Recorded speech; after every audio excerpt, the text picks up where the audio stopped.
I work with mothers and the babies aren't sleeping, and then recovery isn't as great. And they're like, I can't push myself today. I'm like, that's okay. I'm glad you're here. Welcome to Build Beyond, a podcast designed to challenge and guide you on your health journey so that you can meet your full potential. So I've got to take a second and put this on camera. My soon-to-be 5-year-old son told me that it would make the video more interesting today if I had this. Yeah. And so Connor, if you're watching, I know you're going to watch this episode because you're going to look specifically for this. I promised you I'd put it on, and it's in the podcast.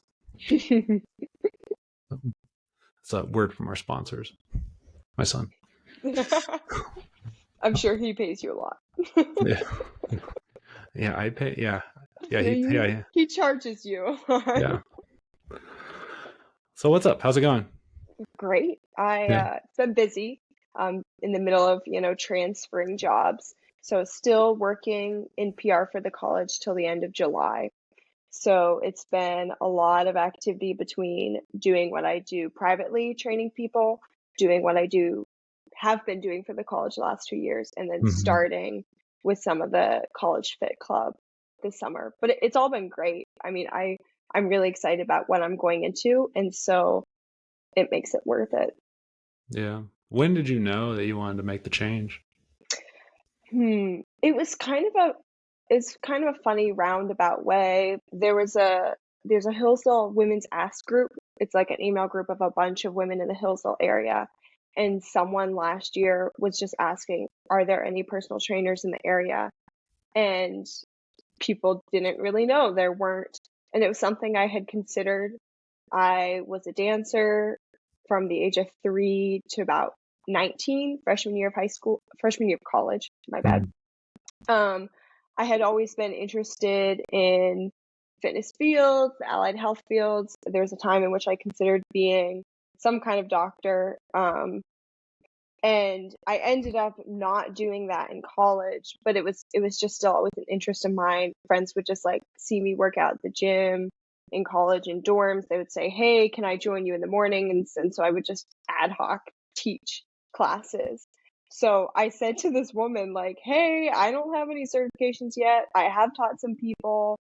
I have taught like dance classes as well, if you want to set something up. That ended up not coming to be. She said she was really interested and it just kind of fell through. But once that was asked, I just couldn't get it out of my head. I was like, I could really do this. I could get a certification. And I started looking into it. And then here we are, like a year later. Was it hard to get started, do you think? Because you have NASM, correct? Yes.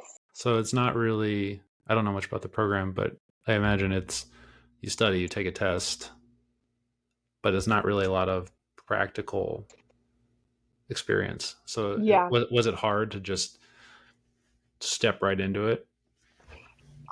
I don't think terribly so. I do think that's where, like I said, kind of roundabout way of getting here. But I think the other experience I had did help. If you especially are working somewhat independently, which is how I started out. I work at the WOW Activity Center in town. You have to be promoting yourself. You have to be good at marketing and sales and communication. And those skills are what I've been doing. I've been working in public relations. I've done advertising and marketing in the past. And so when I started out the NASM course, like the first 2 chapters were on why you need that. I was like, oh, okay, I have this. And then in terms of the technical knowledge, there was some technical knowledge. I definitely benefited from the course. I think I'm actually more benefiting right now. I'm in the process of getting a specialization for corrective exercise, and there's more I'm learning from that. The certification is, kind of covers all the bases to make sure you know it. But if you're someone that was interested in the field for a long time, there's a lot I had accumulated on my own. And again, the skills of teaching classes and working one-on-one with people, I had done kind of ad hoc. But I definitely think even over the past half year, as I've done it, the more clients I get, the more comfortable, the more I refine. There's, plenty of times now, and I'm sure for many years to come, where I think, oh, I wish I had done that with so and so when we started out. But the great thing is it's a developing relationship and you can refine it and say, hey, we didn't do this in the beginning, but I've discovered this, especially, as people grow and change, you discover different things that they need help with and can adjust the program.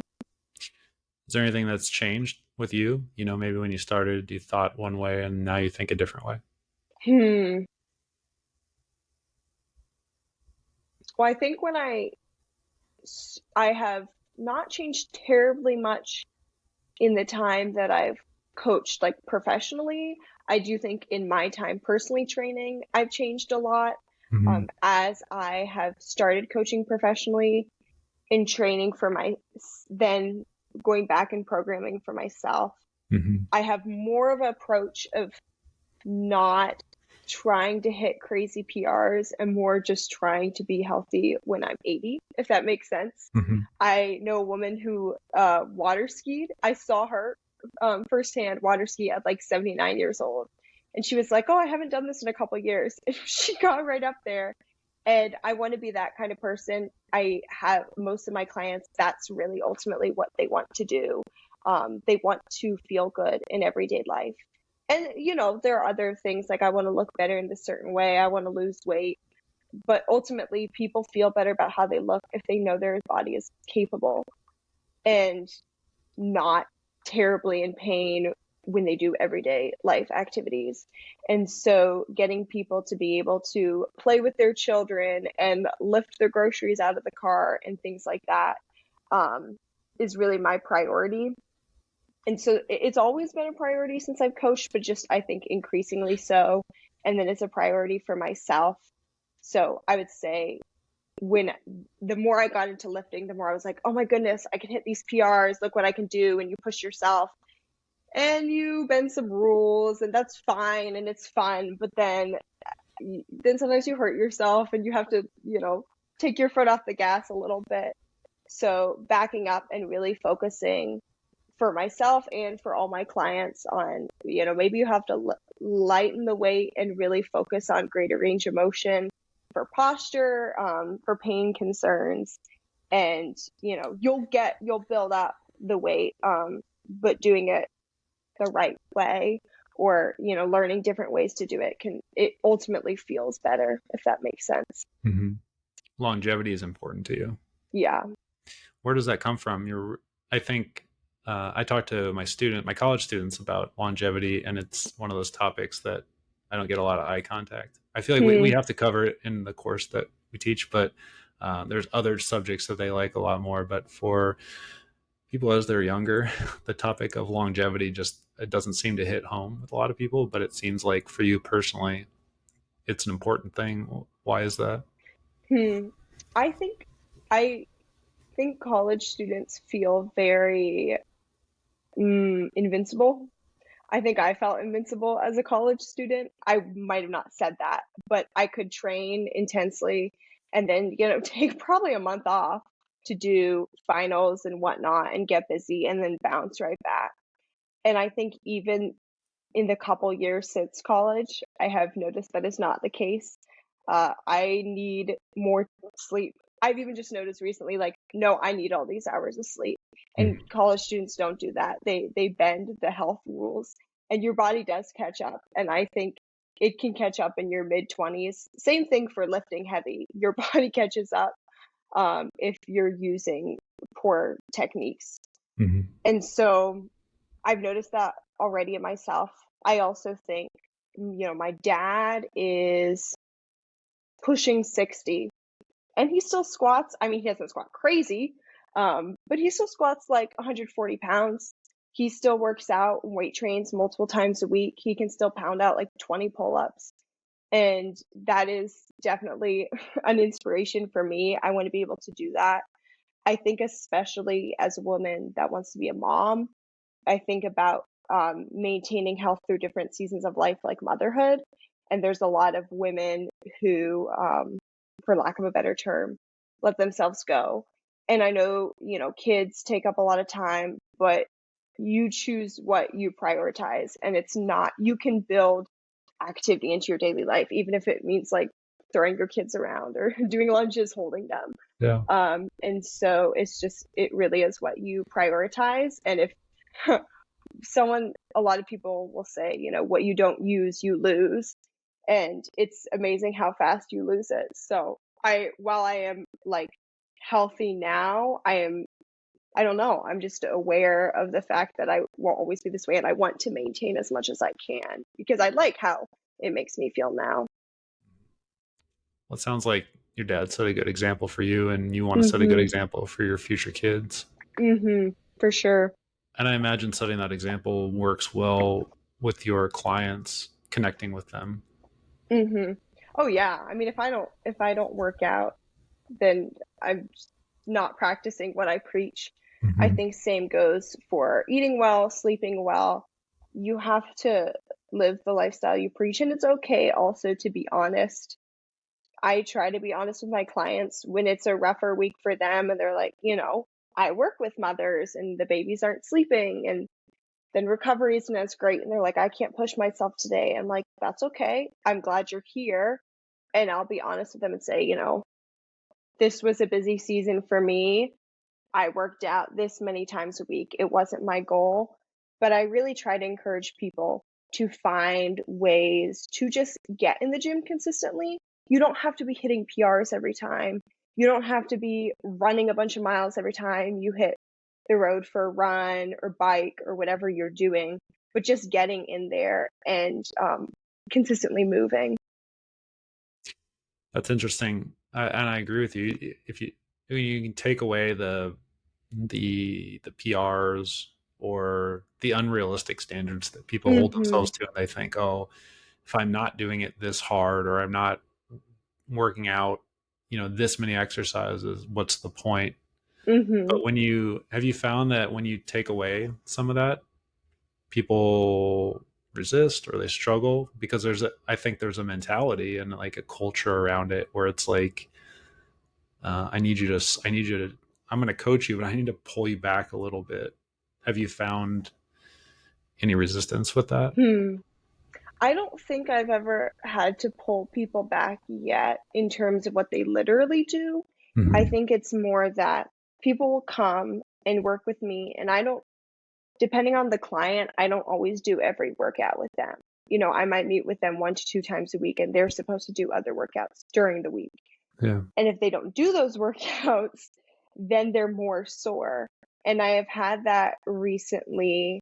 I had that recently with the client where then, she's eager to do a lot the one time she's in there with me, but then she was really sore and didn't work out for a week. And I had to Mm-hmm. be real with her and say, you're gonna be sore consistently if you work out really intensely, but only one time a week.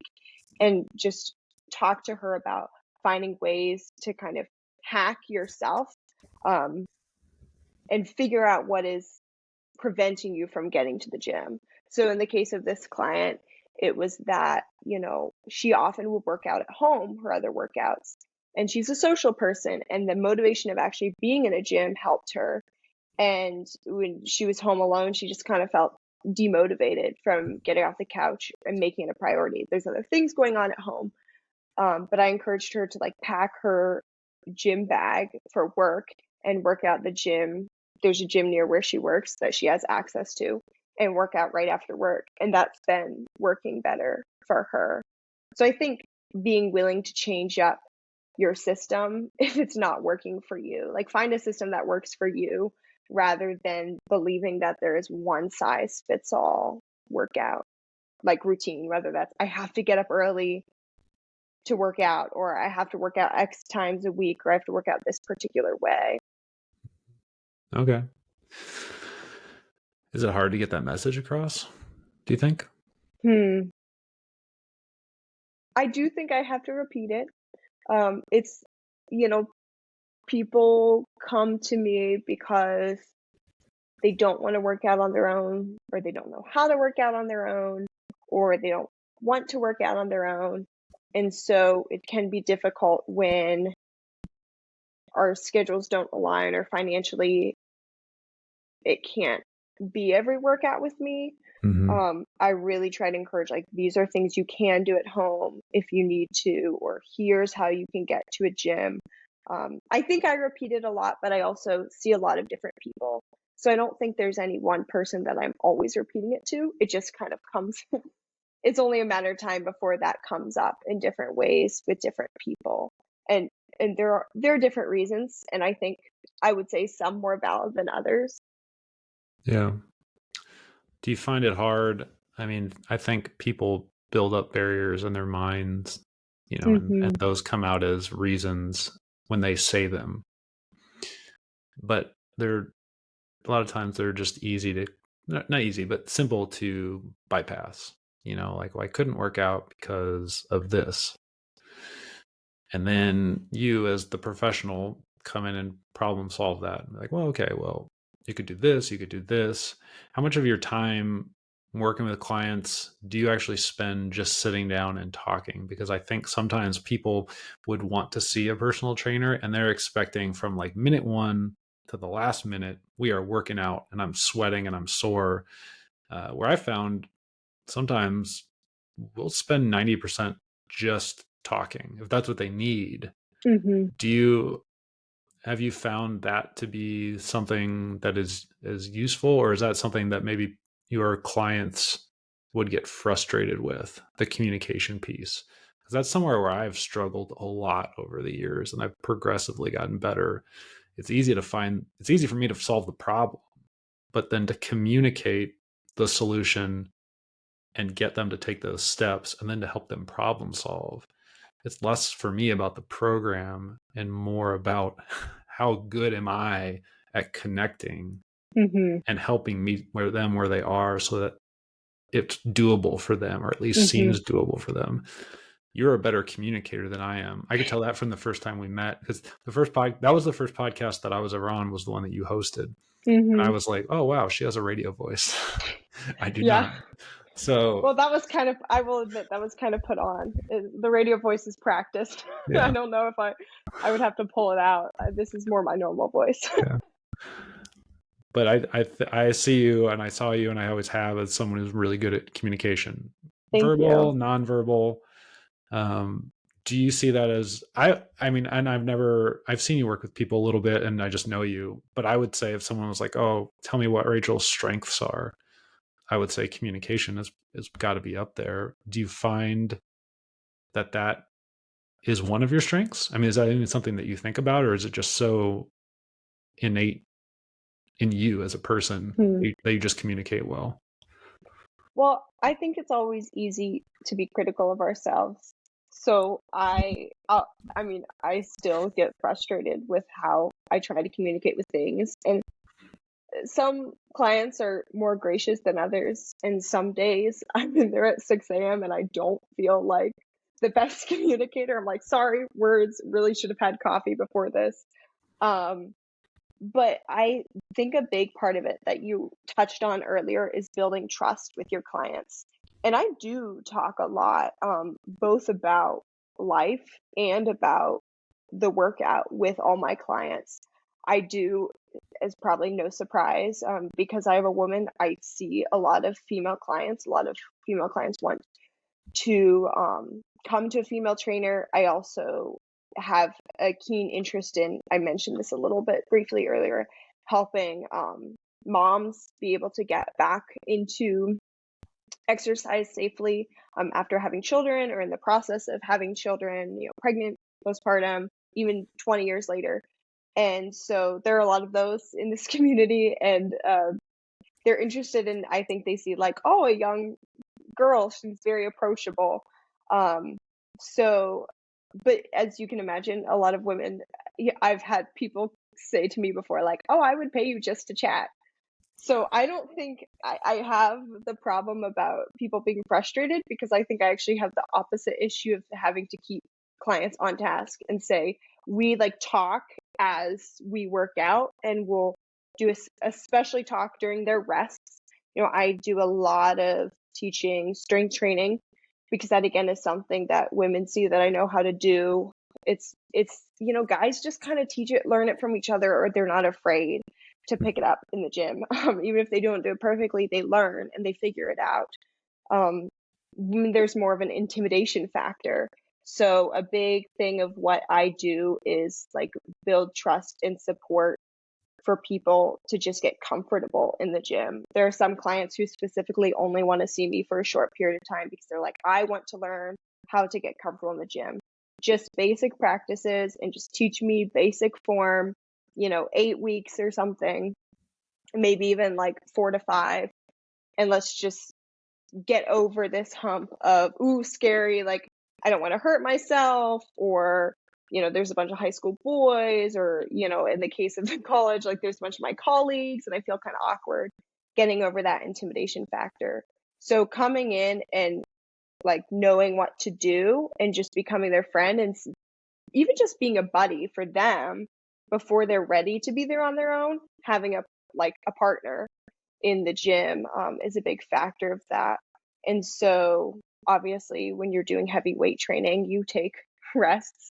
And so when they're taking their rest, we'll also talk about other things, talk about both the exercise principles and as well as just their lives, my lives. I'm pretty open. So I think I also build trust by sharing silly stories about my own life.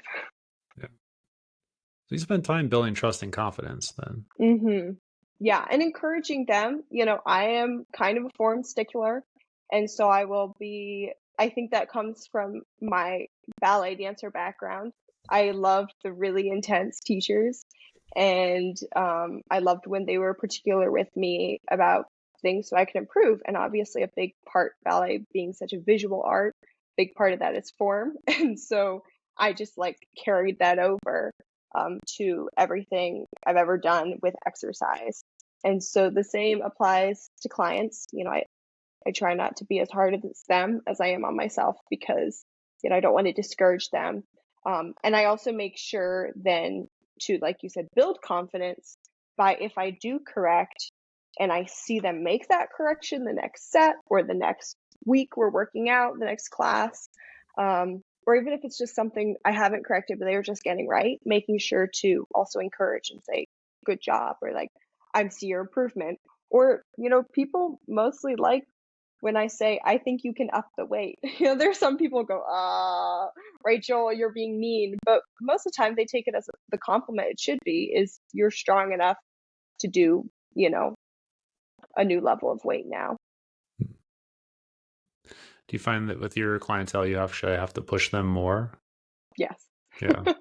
I definitely do. And it depends. It depends on the client. But yeah, most there are a few that are like, I can do this, and I sometimes wish, we lowered the weight and worked on a greater range of motion, or didn't just like fly through it. Sometimes people just want to get through it. But Mhm. especially for my one-on-one clients, I find that people who don't know how to weight train don't know that there's supposed to be effort. I think they get into it and then they're like, oh, this is kind of fun. And they like that it's like slower pace. Um, and yeah, it takes a while to know what your muscles are capable of doing. And I really encourage them that they can go close to failure, or at least those last couple reps should be pretty difficult. Um, and it's cool when you get to the point. I have some clients who that took a while and took sometimes a couple weeks, sometimes a couple months, and all of a sudden they have the confidence to try the next weight and it's more challenging, and I see them like break a sweat or really pushing their muscles, or even be spotting them, and they're like, that was challenging. Like that's what it should really, like, that's how all my, besides my warm-up sets, like that's how your sets should look. But I think it just takes time to do that. But I'm definitely on the side of having to push. I think it's easy for people to say, oh, that's enough. They're with a personal trainer because they don't think they can do it on their own. And so they'll definitely play it safe. They want that guidance. And there's some things they probably could do on their own already. Oh yeah. I mean, I think I think it's interesting because, people will say one of the barriers they put up is I don't know what to do, or, you got YouTube. I mean, they're really, you could go and find any exercise. You could find 60 videos on it if you wanted to Mhm. if you wanted to just learn a new exercise every day. It wouldn't take much time. But then to your point, if you don't have the confidence and you don't feel right, no one's going to walk into a gym where they feel like everyone's looking at them and pull out their phone and like trying to mimic something on YouTube. It's such an easy solution for me to say, but in reality, it would be really hard to do. Mhm. It would seem insurmountable for people who are not used to gym culture. Mhm. So I think having someone who's encouraging and a good communicator, just standing there saying, "Yeah, you're doing a great job. Go heavier." You know, Mhm. they don't realize that they have that capability. And sometimes it's you just basically being like taking them out of movement jail and be like, nope, Mhm. you're fine. Like, it's good. Yeah. Keep going, go a little deeper. Yeah, you can keep doing it, which is interesting because I feel like there's a lot of psychology to people putting themselves in movement jail or being put in there where Mm. maybe someone at some point said, well, you shouldn't squat below parallel, or if you got low back pain, don't deadlift, or it's bad for your back, or whatever, whatever has been said that has been interpreted, and now they don't do something because of something. Mhm. And I don't know if you found this, but when I'm talking to people and they're like, well, I don't do that. Why? Well, and then there's some kind of explanation. When's the last time you tried? I, I don't know. Well, I'm here. Can we try it? And then they go do whatever it is. And like, did it hurt? No. Did you feel like you were going to die? No. Could you do another one? Probably. Okay, do 10 more. And then it's like, okay, so all this time that you've been avoiding this, your fears are warranted, but I'm here to say, you're good. You know what I Mhm. mean? You can do more. And I feel like people are very appreciative of that. I mean, sometimes I have people who won't come back for stuff because it's like, oh, I didn't realize that it was going to be that easy. Mhm. This is fun. I don't think I need you anymore. And I'm usually pretty happy with that. It's like, okay, yeah, Yeah. good. If you don't feel like you need it, I'm glad that I could play that little role to remove the barrier so you Mhm. could just, run in the direction that you want to run. Yeah. A big thing where I see that is with squats. Everyone's afraid to go deep because nobody wants to fall. I think that's Mm. really what it is like if you're going down, like you don't want to, people are afraid of not being able to get back up, even if they're like doing body weight squats. It's probably, even though I have a lot of clients that never knew how to deadlift before I worked with them, and that is a tricky movement pattern to master, they usually enjoy it more. But squats, a lot of people don't like them. I program them anyway. And I think a big thing is just they just don't go very far because it's like, oh, I'm gonna fall on the floor. And so something that I've done with a lot of clients to help them hit that parallel, which they're like physically capable of doing, it's just maybe like strength wise they can't, but they're mobile, or like you said, like just a mental thing. I have them do it by a bench and like, okay, just tap your bottom on the bench and come back up so it's there. It'll catch you if you need to, like Mhm. box squats Yeah, yeah. essentially. I have them start with that, and then usually they can, I've had a lot of success. They progress away from that eventually, but just gets them comfortable seeing, oh, I can do this, and something is there to catch me if like I'm not gonna fall. It's a good idea. How's it been working with Fit Club alumni? I really enjoy it. It's a wide range of people, wide range of backgrounds. I can tell that some people probably did a good amount of exercise before your fit club and just like the group setting. And some people really were like, I've never done anything before. Um, so it's an exercise in that of building trust and connecting with people a bunch at the same time, which is, it can be difficult. Just because you're managing a lot of different expectations, and managing some people who need to do more and want, it's not only lift more but want more complicated moves, and managing some people who really still are working with the basics, and want that. So what I generally do is, the people who have questions, the people who come to me with questions or tend to really like feedback, I'll kind of stick with them.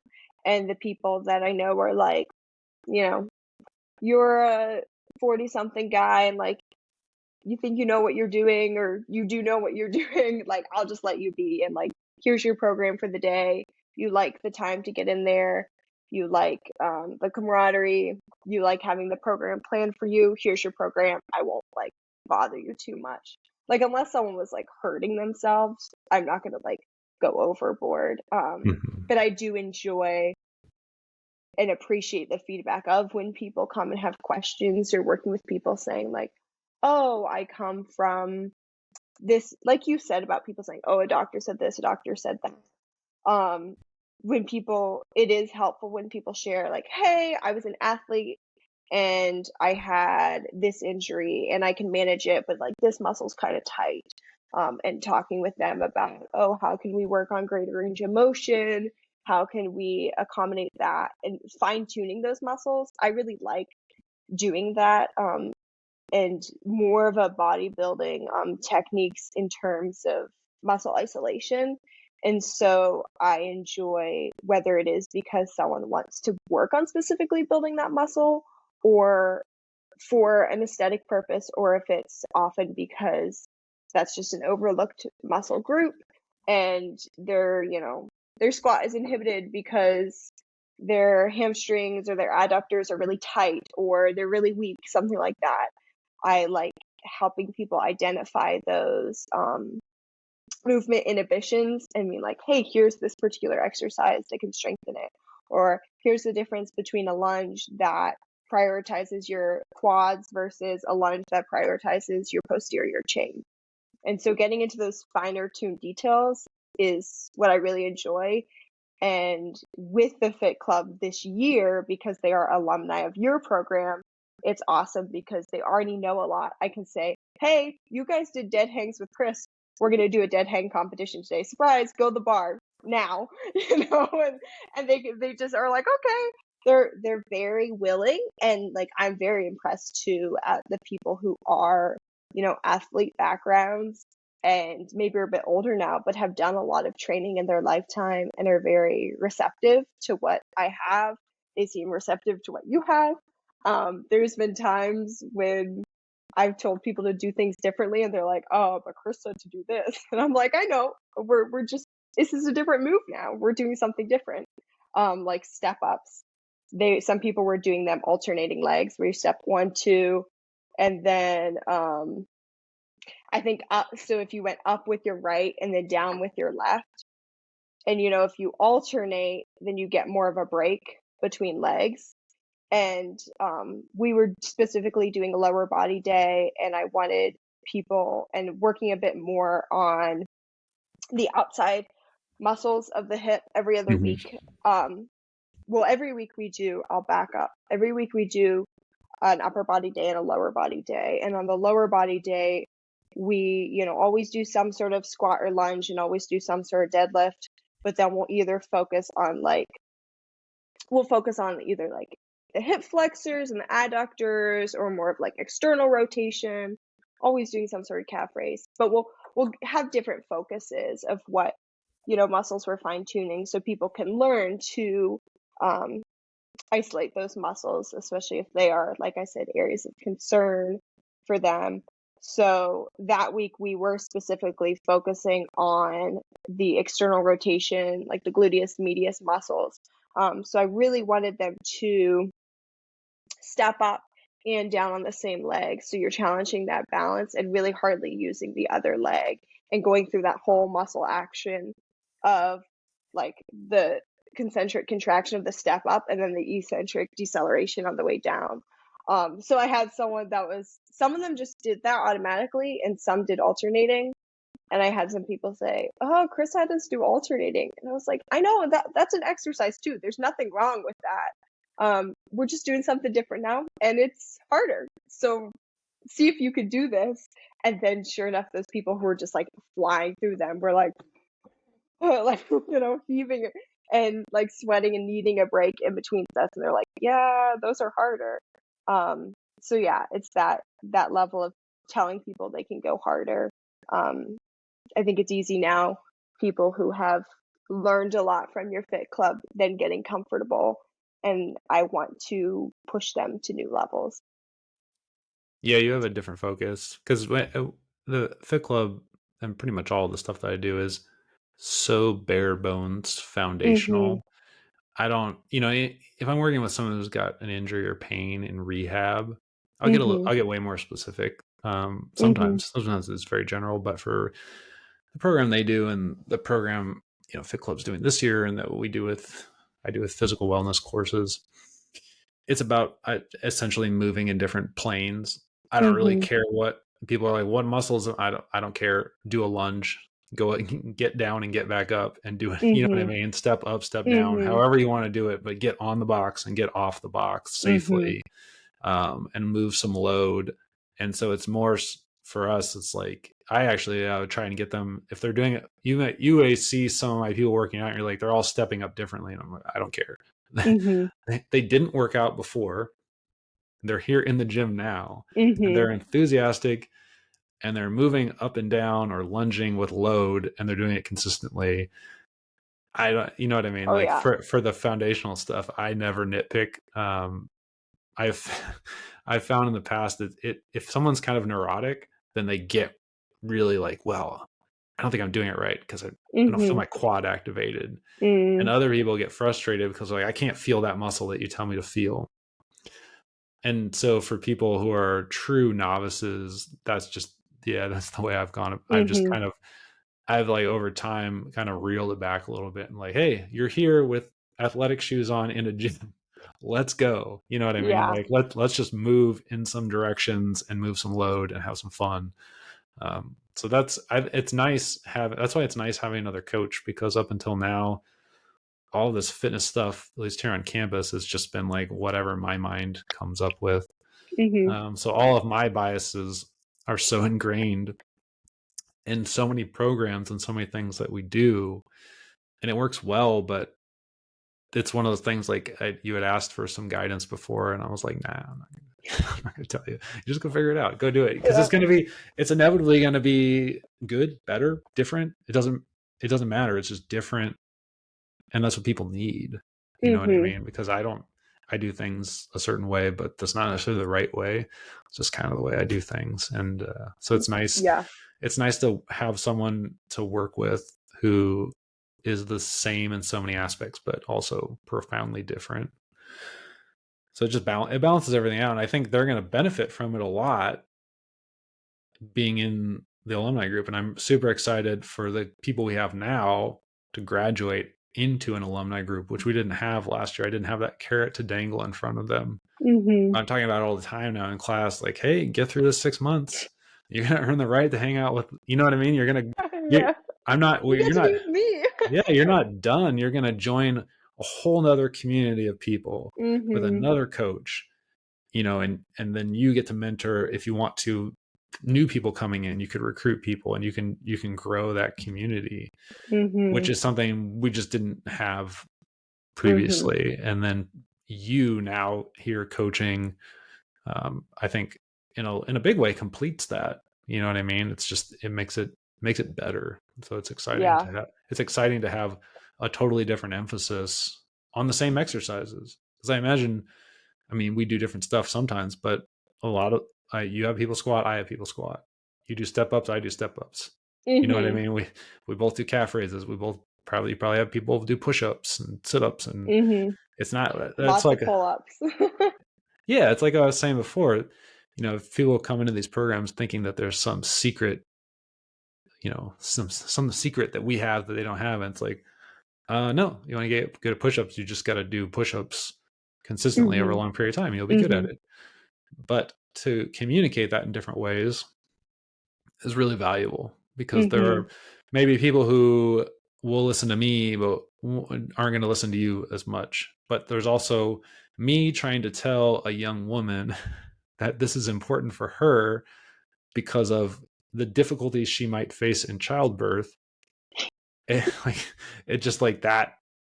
The only card I have to play in there is that I've witnessed the birth of my kids, but I don't know how it felt. It looked Mm-hmm.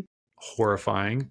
I mean, Yeah. like, it's one of those things. I was like, man, just having watched it, if you're a woman and you're going to have kids, that's like the Super Bowl or maybe the UFC title fight. Every time you go in, you're getting a 5 round UFC title fight with a murderer. You know what I mean? Like, it's, you don't know what's going to happen. It's going to be painful. There's going to be blood. You know what I mean? Like, it's just it's a hard, like, it's so hard physically, mentally, and emotionally, Mm-hmm. and it can be as quick as a 1 round fight, or this could be like the Tour de France of Yeah. childbirth. You know what I mean? Like, this could be days of struggle, and if you're not physically fit, you don't have endurance, you're not used to putting your body through things. I can't even, I couldn't empathize. Like, I can't put myself in that position. I don't, I have nothing to compare it to. So sometimes when I talk to women about stuff, they're like, you don't know. I'm like, I don't know. But like, from what I've seen, oh, you know what I mean? Like, Mm-hmm. if I was a woman and I watched childbirth live, I'd be doing squats and lunges every day just to prepare for the event, even if it's years Yeah. away. And So that's what I'm doing. yeah, I mean there is a degree to which I can't say that I've done it myself either. I think I have a little bit more knowledge of, being biologically a woman and having just known more about it, talked more about it, read more about it. Have, four sisters, two of which have children. My mother had six kids. And yeah, I think a big thing that I press with women is that people will say, like, oh, your body was made to do this. And it was made to do this. Um, but you do have to think about the fact that it is a very traumatic experience for the like inner musculature of your core, abdominal core, like lumbopelvic hip complex, like that whole area that the baby took up. And if you do it multiple times, why not be prepared for it? And why not, you know, heal afterwards for it? Um, because the other thing is, our body was made to do that. Our body was also made to stand and to walk for longer periods of time than most people do. It was made to squat with load, but you can't do those things if you don't practice. And so I think they help each other. And I'm just really try to encourage people to find ways that they can move and train so that they see it translate to their daily life. I mentioned my dad lifting, and my mom doesn't really lift, although I'm trying to train her a bit over FaceTime for free because she's my mom, and FaceTime because she lives far away. But I think what's amazing is she hasn't stopped moving. Like, she did run around. She ran after six kids a lot. She said she was probably the strongest after having my brother because of keeping up with him.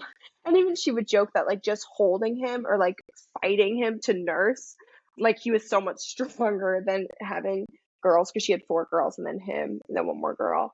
But when I would get on FaceTime with her to train her and I talk about what she does, she's like, well, you know, I really need to lift more, but I walk like 15 miles a week. I was like, you what? She's like, yeah, because I walk 5 miles with my friend so and so a couple times a week, and then I walk a couple miles with your dad. So she's like walking like 15, maybe even 20 miles a week.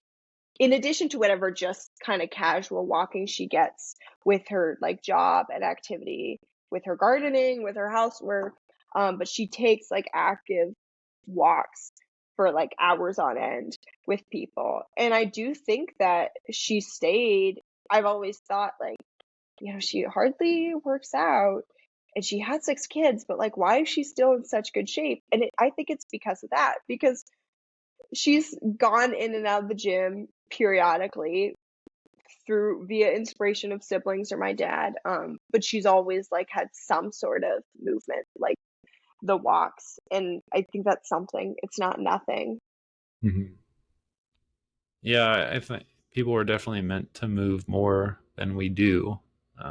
So you do have to factor that in. I mean, but the human body is so amazing. I think the argument that you were made to have children is like I was made to heal after getting kicked by a horse, but it doesn't. You know what I mean? Like, yeah, my body I could probably break a bunch of ribs and not have any medical care, and as long as I don't puncture a lung, I'm gonna be okay. But it doesn't mean that it, just because our bodies can do it, Mm-hmm. doesn't mean that we shouldn't be cautious and or prepare in a way. And Mm-hmm. I find that more and more. I find it more interesting the more I talk to women who are are bearing children who don't exercise, and I just like I don't like I've seen it, like I've been there.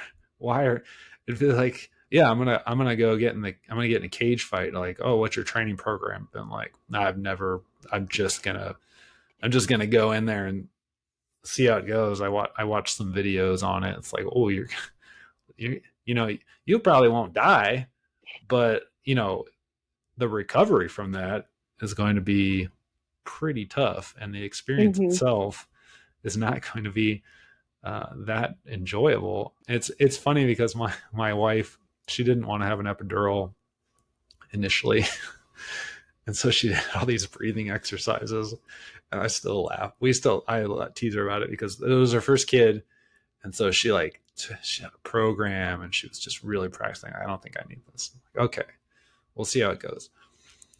So she told the nurse and the doctor before when we were going through the appointments, like, oh, Mm-hmm. I'm probably not going to do it. And they were like, well, you have it. You can change your mind. We'll see. So on the way to the hospital, she was on all fours in the back of the car swearing, and she never swears. And it's like, oh man, this seems painful. And then we get to the hospital, and that there's no anesthesiologist there. She didn't ask for one, and a couple hours go by, or maybe it was minutes. It felt like hours to me, and she was just in so much pain. She's just dropping f bombs, which she never does. And the nurse like pokes her head in. She goes, "Is she okay?" And I was like, "I think we should get the anesthesiologist." And my wife was like, "Yeah, let's do that." But she didn't realize that the anesthesiologist isn't just hanging out, like he wasn't just outside the room waiting for her. So at that point, they've got to contact him. And of course, he's doing other things. So he frees up in about an hour, but then he's got to go get the drugs and get the equipment and the nurses kind of prep that stuff. But it just takes time. And then when he gets in, he's got Mm-hmm. to do a setup.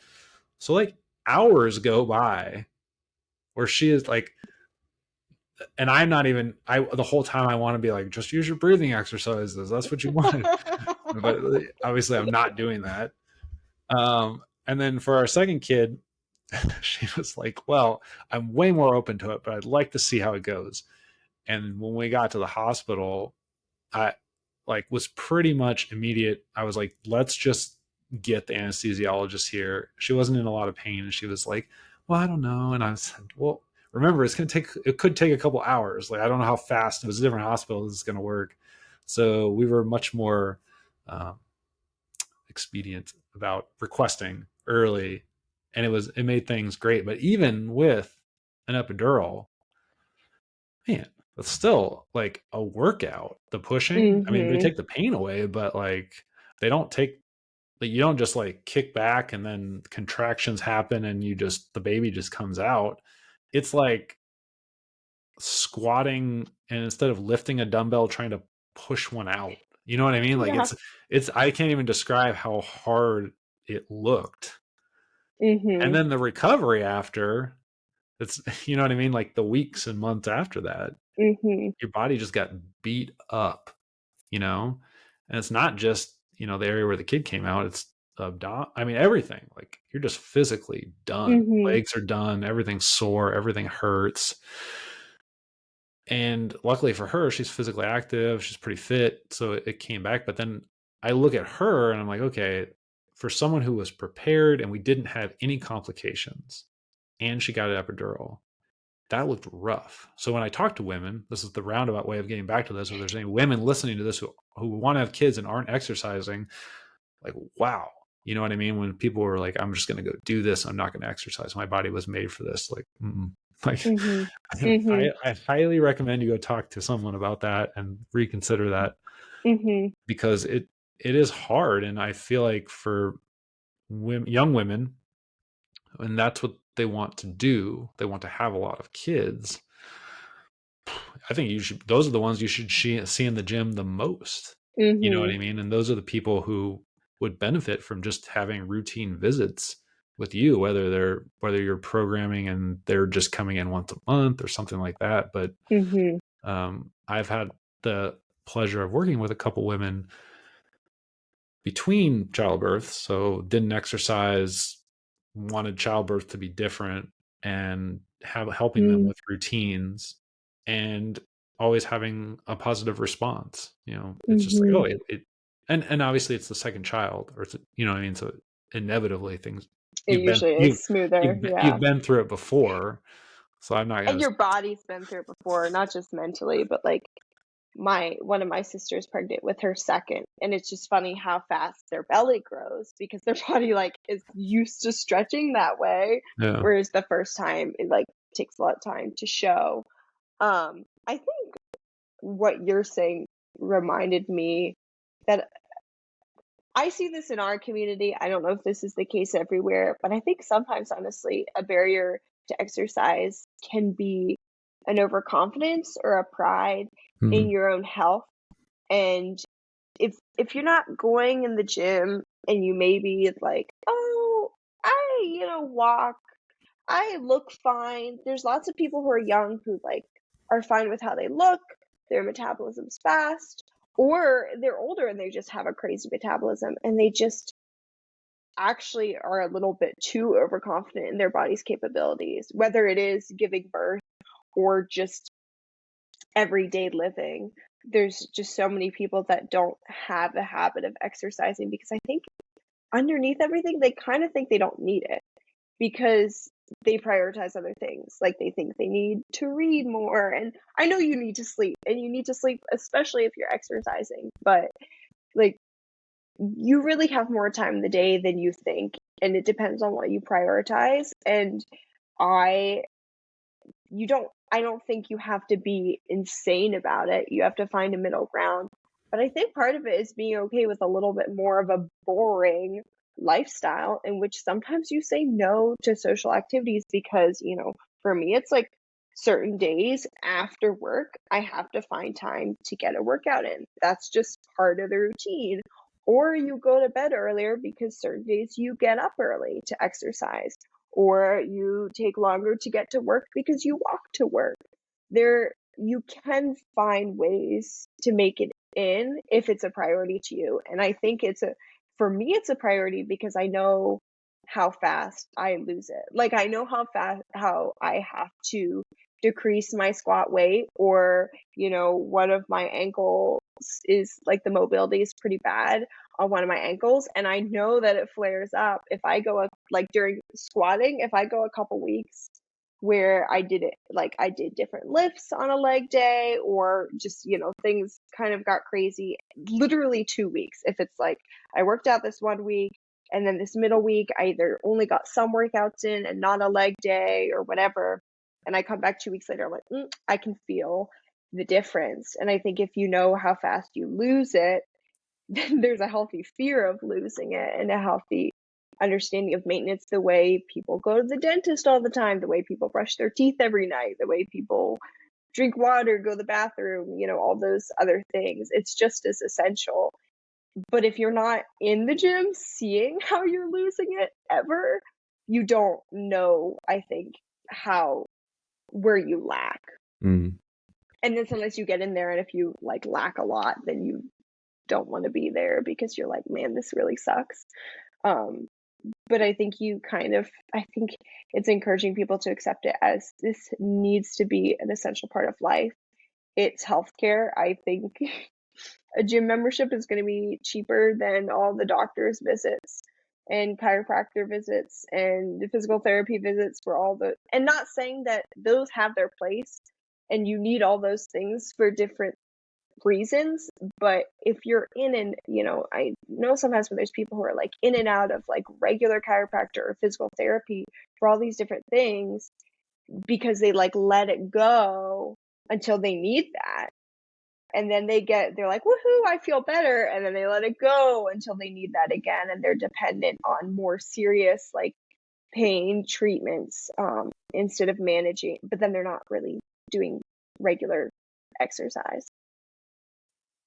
We in the healthcare community do a really poor job of promoting that. Really poor.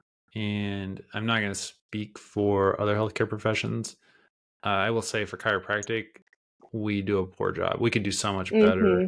I mean, some people do a good job, but as a profession, in chiropractic school, we had a couple of rehab classes, nothing on general exercise. And I just know a lot of people who just like will promote it. They'll be like, you know what I mean? Like, but everyone knows you should eat well and exercise. I mean, like, you go take a poll, you'll get 99.9% of people like, yeah, that's a good thing, but they don't do it. So telling someone they should go do something and then patting yourself on the back and then billing an insurance company because some code because like you technically talked about it. It's just it's disappointing. And again, I'm just talking about chiropractor right now, but I know some physical therapists who share the same frustration. I know some physicians who have Mm-hmm. shared the same frustration. And to your point, a lot of times people come see me as a chiropractor and they don't like, there's nothing, like there might even be an actual injury. Very rarely, but because I don't typically we don't see a lot of acute injuries. I do a little bit more with sports, but someone will come in and like, yeah, my back hurts. And it's like, even if like I think, oh, maybe it's a disc problem, maybe you have a disc injury, the body's going to heal it. And so I could nitpick and be like, well, you were doing this right before, so Mm-hmm. therefore that's what caused it. And unfortunately, that is the poor logic that gets used a lot. And then whatever happened right before is obviously bad now. So unfortunately, if it was their first time back in the gym in 10 years and then they have pain, like back pain, so many people are like, well, don't squat.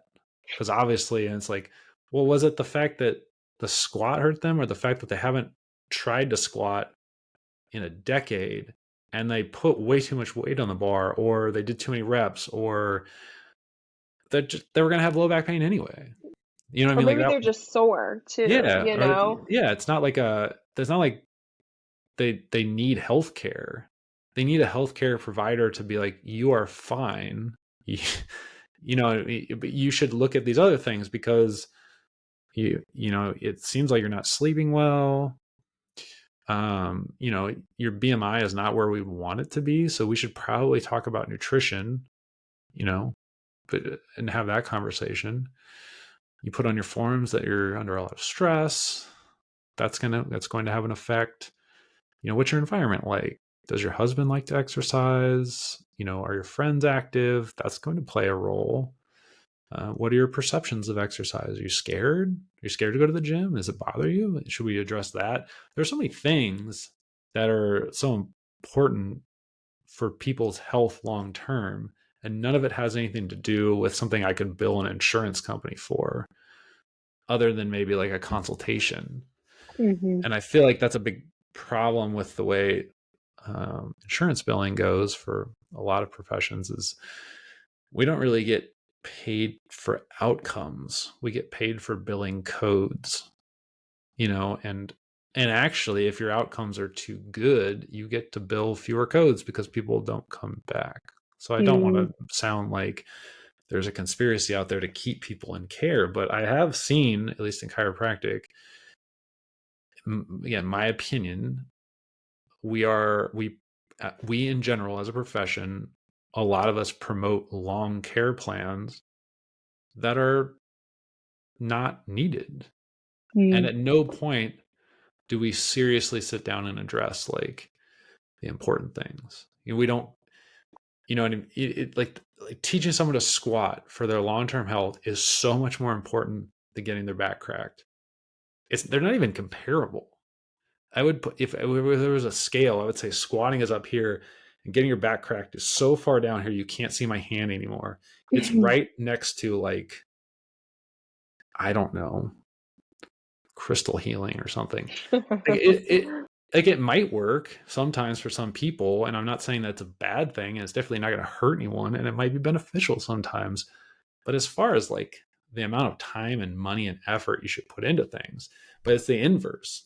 Someone has pain and they're going to go see a healthcare provider and do a bunch of stuff and use their insurance, which, you know, ultimately for a lot of people just gets them lost.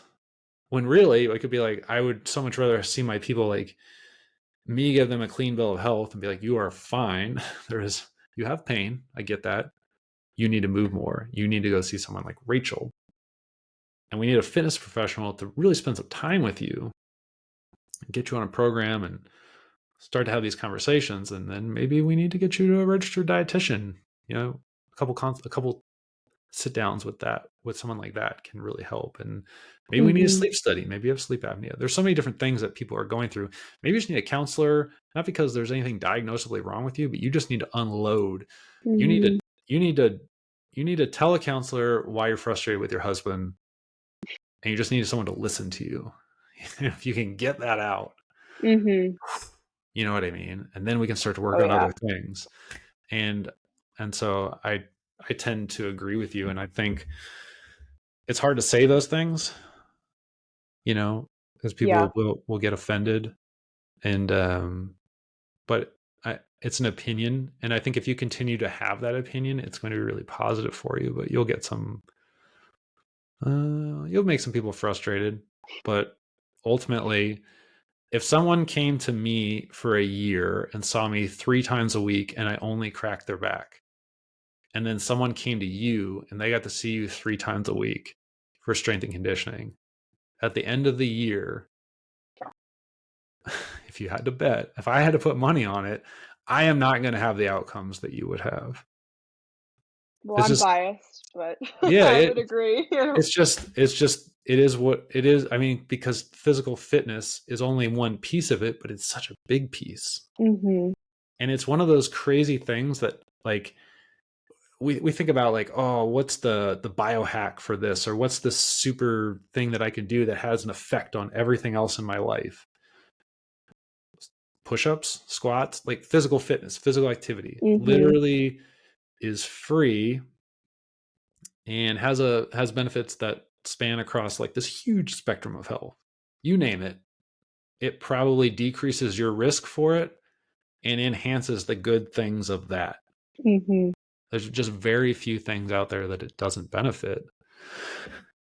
And so I'm always trying to get people out of my office. But to your point, where we live here in Hillsdale, and if people are living in rural areas, there's not a lot of options for people.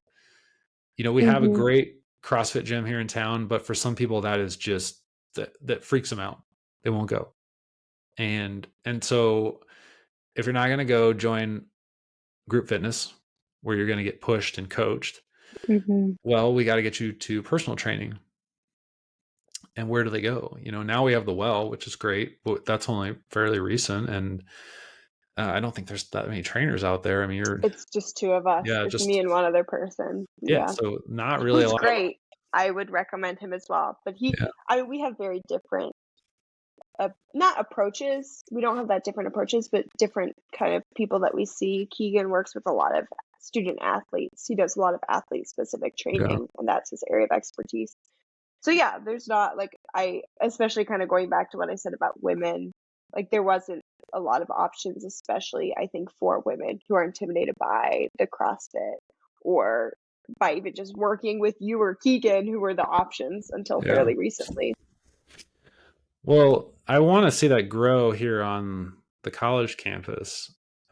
It's a sweet deal as far as our closed environment here, because the college is, I think, the second largest employer behind the hospital, if not bigger than the hospital. So, we have a huge client patient base, Mm-hmm.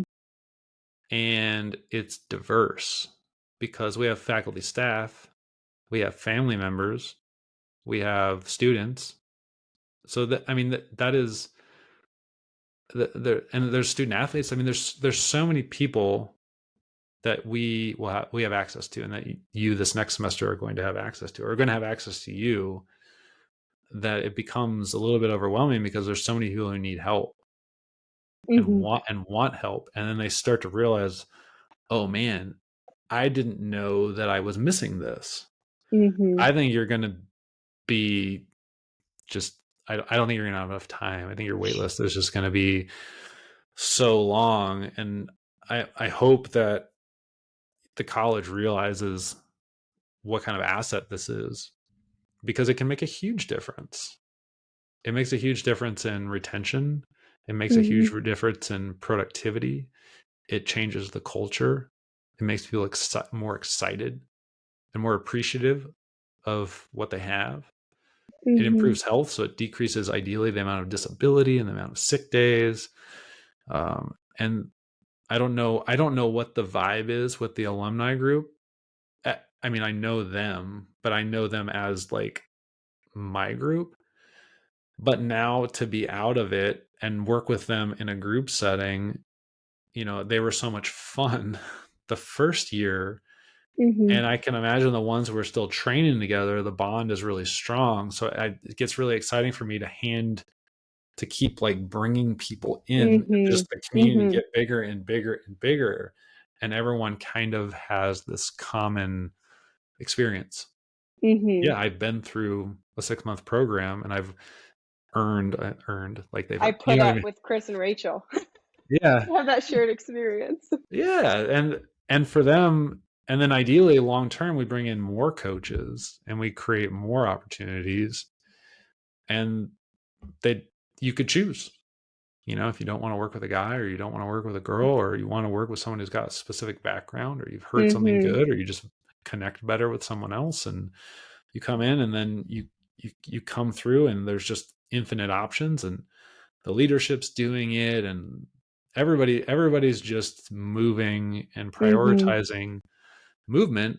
And I think it's something that I felt like was missing when I came here a few years ago. It was just like an observation that I had brought up, like, if you're not an athlete, like, where do you go? You have one Mm-hmm. squat rack, unless they can get into the athlete gym, which is, dominated by the Mm-hmm. athletes. And for a lot of people, even in open hours, they're not going downstairs to the jam.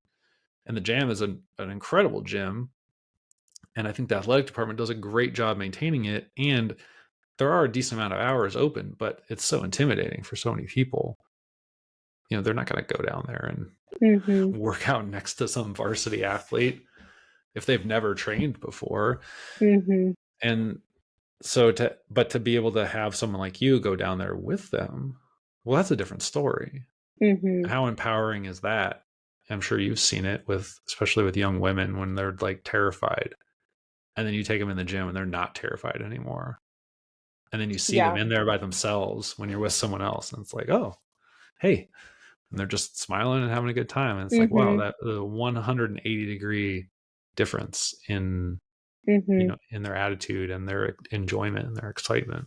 Yeah. Have you? It's working out is not just about the physiological changes, but I've just in my own life and in other people, I see how it builds like mental confidence. Going back to both for, women preparing for birth, I imagine, but just in daily life, I love seeing how I'll have people come to me and they're having a rough day, and, they'll talk to me about work, or, relationships or just other stressors in their life, and how the combination of talking about it and exercising helps them, and they'll walk away feeling better. And then there's the added confidence of doing it for a couple months. Then you're like, oh, I can see I'm stronger. I tried this thing. Now I feel more confident in myself. Now I feel like I can go in the gym alone. It's not just that aspect of going to the gym alone is not just like you physically can do the things, but you just feel like you belong there. And yeah, it really just, I've seen how it improves mindset. And that's a big factor for myself. Um, and so that was another big reason why I got into the field in the first place. Did you feel like, even though with your athletic and dancing background, that once you started to integrate into gym culture outside of the dance world, was that intimidating for you? Yes, at first, when I first came to Hillsdale, I hadn't spent much time in a public gym.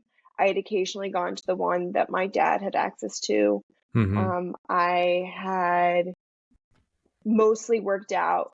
Like I said, my dad is kind of a fitness guru, and actually, my parents live out in the country now and they have their home gym. So, which is pretty nice. It's a spare garage that they've like totally flipped with refurbished gear. So, it's got a squat rack, it's got benches, it's even got a cable machine. Like, that's actually like when I go on vacation, I work out more, and my family thinks I'm insane. But I'm like, you have all the best stuff, and it's right here. I don't have to like no barriers to entry. I just roll out of bed, go down the stairs, and it's right there and completely private. But even before they had that, like would follow videos in my parents' old basement. And so when I came to Hillsdale, I started working out in the gym, but I still did a lot of, at Hillsdale, there's that dance room above the Mm-hmm. like the like public weight and cardio room. And that's where I was most comfortable. I would go up there and I would practice dance stuff, and I would also just do other things. I kind of got into working out with like more Pilates-esque and then like HIIT workouts, and I just like slowly moved from a more like dance perspective to like, okay, you know, now I'm doing some videos where they're using some weights. I really like this. I've done a few in my parents' basement with my dad's weights. Like, I think I can do this. And then building up to like I working out in the gym, but still probably doing things like squatting with dumbbells, doing goblet squats, still kind of doing like more circuit style things. Mm-hmm. And I don't know when, it might have been my senior year. It might have even been the summer after. It was only a few years ago that I finally got the confidence to use the squat rack for the first time. Maybe 3 years ago now. But yeah, it took a while of working through, and that I think was slower because it was all on my own. And I think I'm a decently confident person. Um, and was in the very least, I couldn't lift really heavy weights, but in the very least I was thin because I was a dancer, and so I wasn't terribly intimidated. But the weightlifting, I think I was intimidated for quite a while by, it was mostly guys, mostly frat boys. And when I was a college student, that was an intimidation factor of peers or people above you or somebody's athletes. Now I'm not, but now I'm not in any gym because I mean, now I go in there and I'm like, those guys, like, yeah, sure, whatever. They're lifting like 3 times what I'm lifting, but like their arms are not going as far down as they should be on that bench press. Or like, ooh, like that guy's neck, like I'm a little concerned. Or wow, that guy's like lifting really well. I'm very impressed. I'm inspired. And I like to just kind of even smile or say hey to the other girls in there to encourage them. I've seen the impact of that community you talked about building, even among the students, with the increase in options for the students, because I've seen more women in there than when I was a student. And I don't really know them, but I like even the community of just, we're in there at the same times. We just kind of smile and acknowledge each other. We work around each other. And I might not even know some of their names, but like we all know we're gym friends. There Mm-hmm. just is a community there when you're all like working out, sweating, together in gym clothes. and trying your hardest. And I think the longer you do it and the more you have your own personal goals and mission as to why you're doing what you're doing, it doesn't matter what other people are doing.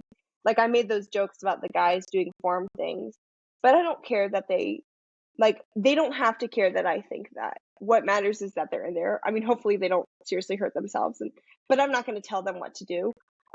Even as an employee of the college, if they're not under my level of purview, I don't need to tell them what to do. But what matters is if you have some sort of mission and program for yourself. And so for me, I was always comfortable with what my mission was. And when it was more of dance stuff, then it was like, this is just what I do.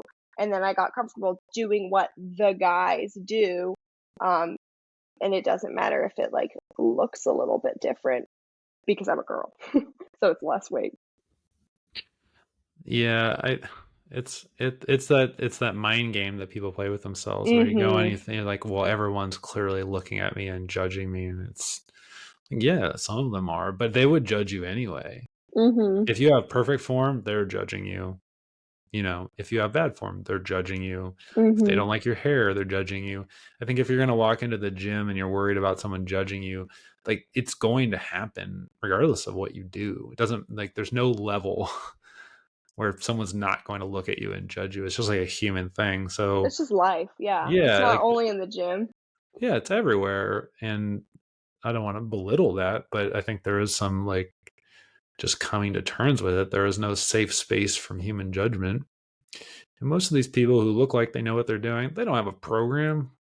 They don't, they don't there's nothing, there's no rhyme or reason to what they're doing. They don't have a higher level of, uh, of, of anything. You know what I mean? Maybe they've been longer, but how many people do you know have been driving a car for 40 years and are still terrible drivers? Just doing the same thing over and over again doesn't make you good at it. It just ingrains whatever you're doing. Mhm.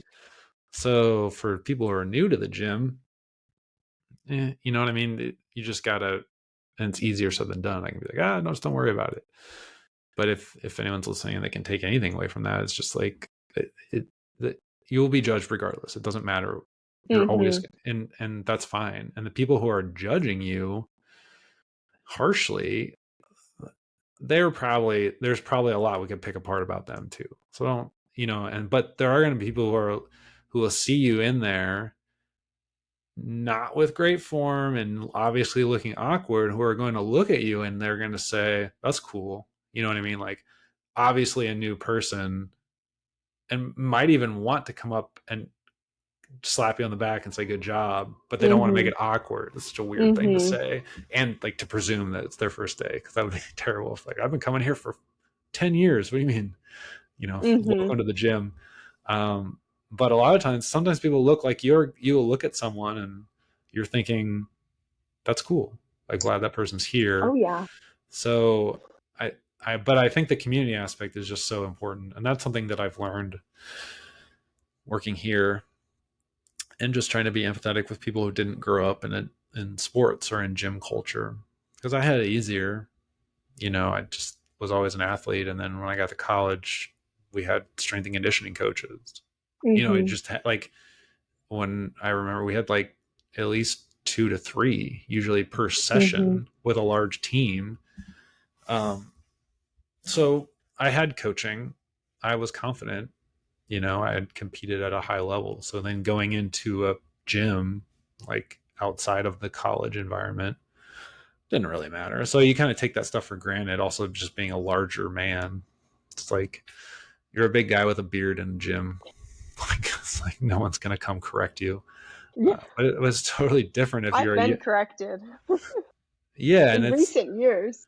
and it's like got to be a little belittling, and I can I can only try to imagine what that's like because no one would ever do it to me, Mhm.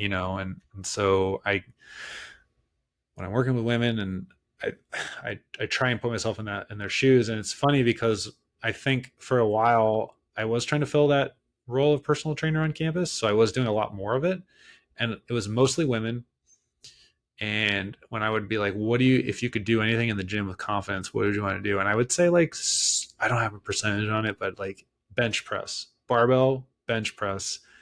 They want, that we would literally go to the upstairs Splex, and there's two benches right there. They were right by the door. They want to be able to go in and put a barbell on and unrack it and just start pounding out reps. And these are not like women you would think would want to, but it was like they wanted to learn how to do it. And it's such a simple movement. I mean, it can get complex, but you're trying to be really good at it. But it was more about just like, okay, this is a barbell, this is a bench, this is how you get out of the rack.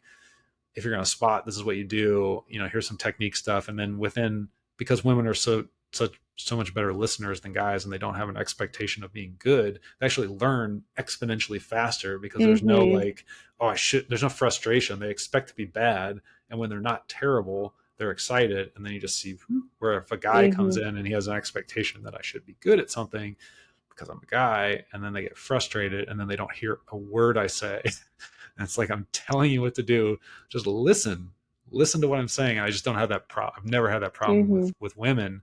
And then you just watch them go from like no skill to really good and technical, like Mm-hmm. within a session. You know what I mean? Like, I don't know if you ever work when you work with women just doing bench press specifically, but someone will get there and they can barely do the bar when they start. And it's not a strength thing. It's awkward. And after about 20 minutes, when they are super fatigued, they're just slamming reps out, because like their confidence is up. It doesn't feel as awkward anymore, even though they're fatigued. They're recruiting muscles better already. Mm-hmm. And so there can be that sense of accomplishment, if it's done right. If someone goes to the gym and the experience is bad, ooh, that's hard. It's hard to come Mm-hmm. back from. But if you can get someone in the gym and their first experience is good and positive and they have this win, man, Mm-hmm. that's such a strong factor in their development. And I feel like for young women, it's got to be even better and easier coming from someone that they feel comfortable with rather than Mm-hmm. someone like me, who's just trying to be empathetic. But What's I don't know what it feels like to feel awkward, in this like scenario, because I would have never felt awkward doing it. yeah. What's like I you asked way earlier about like if a lot of my clients I have to push, and I said yes. And part of that is because starting out I'd let it, let's do a lightweight. There are a good amount of women who are clients of mine who would just bench press with dumbbells. And like you said, they get the form pretty quickly, and a lot of them say, "Oh, that's a nice stretch." Like, "Oh, my shoulders, my chest is a nice stretch. I've not done that before." And most people like the move. They don't struggle with it, but we'll start with dumbbells because that's like manageable and comfortable. And I'll let people, especially figuring out form, start with a lightweight. And then, once they've built low confidence and like trust in me as well, I say, okay, now you can, we've been doing this for a couple sessions, you can increase the weight. And if you're struggling, that's okay. But when it starts out light, then they realize like, oh, I can do this movement. I also have people that are like, kind of like with the bench press stretching, but they're like, this feels really good. Like you said, they're recruiting muscles they haven't recruited before or haven't recruited in a long time. They complain of specific, you know, I don't want to say chronic injuries because it's not always that extreme, but chronic aches and pains or tightness they know of, and or being having had kids and never worked to heal that. And I'm like, okay, and I note all those things, and then I come the next week, and we're doing lifts that specifically target those muscles. They like stretch the muscles that need to be stretched. They activate the muscles that need to be activated, and there is a response of this feels good because, or it's a good kind of pain. Like, ooh, I need to work these muscles. They're like finding muscles that they knew kind of hurt because they were weak, and suddenly they're learning, oh, this is how I strengthen them. Oh, this is working it. And I think it's satisfying to your mind, and it feels good in your body, even if it's exhausting, even if it kind of hurts because you're not used to it. So it's just like it's a big educational thing of teaching them what exercises, just basic, like you said, basic movement patterns that undo the bad practices of sitting over all the time, or work to healing the like trauma of the UFC fight that was birthing several children, or repeated patterns from a certain uh, job that's not sitting, like whether that's being an athlete or um, people that are musicians. My boyfriend's a violinist, and one of his, like, he's lopsided and probably will be forever because of like this all day. So it's like this bicep is stronger, this tricep is stronger because you're doing the violin. And you'll see sometimes when he's like parallel that, like, it's not that the shoulders are lopsided, but that one like trap is literally stronger than the other. Um, and he works out all the time, so he manages that, and it's at least not painful. It's just one is physically stronger. But I've known people to be like saxophone players who had to have surgeries in like their back and their elbow and their shoulders because they were like hunched over the saxophone all the time and didn't really do activities to open that back up. Yeah, creating balance is so important Mhm. in everything. And all right, if we sit a lot, obviously standing more. People who stand a lot need to sit more, and people who don't Mhm. squat need to squat more. Yeah. And that's the funny thing when people are like, "Well, I don't do that," or "I don't think I need that." And it's like, well, yeah, you do. I mean, if you want to sit, like for squatting, if you want to sit on a toilet unassisted when you're older, and you want to maintain that level of dignity for as long as possible, being able to squat your body weight to parallel is, at least in parallel, is Mhm. important. Mhm. And for people who are musicians and who are dominating in one position, it's like, okay, well, as you age, you're going to want to be able to do other things. And we have to work on that. We have to create that Mhm. balance.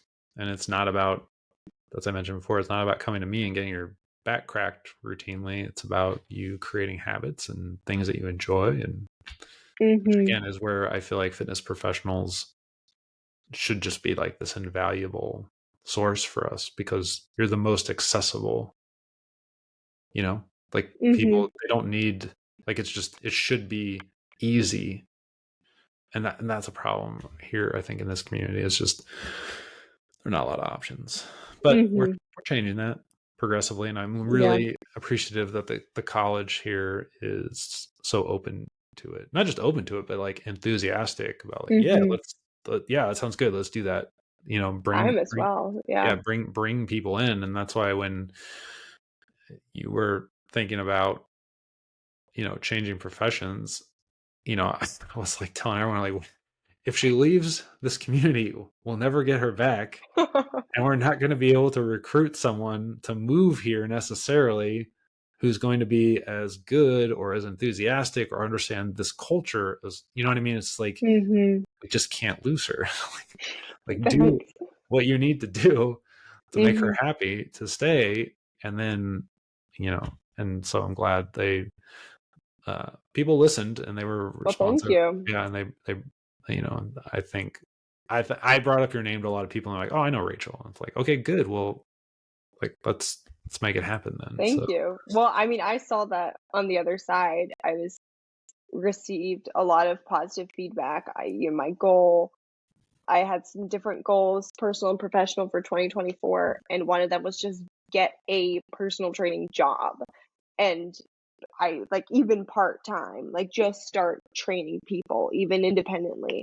Um, because I really wanted to prioritize graduating from the program of certification and prioritize my own health and wellness as well.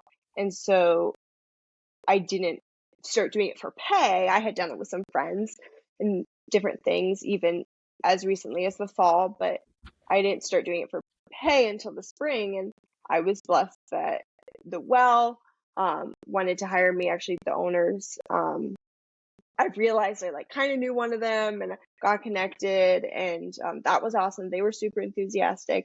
And then, I mean, I really just have to thank like the Hillsdale people then saying, hey, we want to come to you, but we don't want to pay for another gym because we have access to a gym. And so then I could come back here and just said, hey, I have these people asking. I think there's a need. And I was pretty amazed at how receptive Hillsdale, the administration, and student affairs was to say, yeah, there's a need. We see it. We want to hire you. Like, I didn't feel like I had to do much convincing. There was just a lot of great conversations, and suddenly, we're halfway through the year. Not only did I get that part-time job, that was my goal in the first couple months of the year, but and now I am in that full-time between the two jobs. So now I got to come up with a new goal before the end of the year, I guess. Yeah, well, I'm sure you will. If not, I'll just create one for you, and then you. I have I Yeah. have I have selfish plans for what, and that's why I was actually talking to Brock about the other day, and I was like, I'm trying to not task Rachel or give her anything. I'm almost holding back because I was like, if you put her under like my supervision, I've got so much stuff for her to do. You know Mhm. what I mean? But in a way that I don't want to stifle your creativity by like giving you stuff, Mhm. because I think there's so much to get done, and Mhm. there's so many people out there. Like I said, I think you're gonna be overrun. I think you could be, if we just assigned you to the counselors to help their people. That, I mean, they're so receptive to physical fitness Mhm. and, Mhm. and integrating with counseling, that would be a full-time gig, and that's Mhm. pretty much just students. But we could also just assign you literally to faculty and staff. That's a full-time job, you Mhm. know. um, I could think of so many different demographics just here on campus where it's just like it's needed. So we need you full time, and then you need like 6 people. So and that probably still wouldn't cover it. So I just feel like the sky is the limit. So it's such an exciting Mhm. thing on campus to just kind of watch it start to grow. So I'm excited Yeah. to see you this year now stepping into the role, everything that you come up with, and everything that you Mhm. accomplish. So I'm excited to hear your new goals. I feel like we could keep talking for hours about Yeah. this. So I'm gonna let you go. I want to get back together with you and maybe do another episode, like a Yeah. follow up towards the end of the summer, to just follow up and see how the alumni thing's going, and then maybe get into some more, because you'll have your goals by then probably for the school year, and see Mhm. what's coming up, at least for the fall semester, Mhm. because I think that'd be interesting for a lot of people. For sure. Yeah, I would love to be Cool. back on. Unfortunately, I have to tonight move on to other things. Yeah. I'm sure you do too, but thank you for having me on, and Yeah. I look forward to next time. Thanks for being a guest. I appreciate it.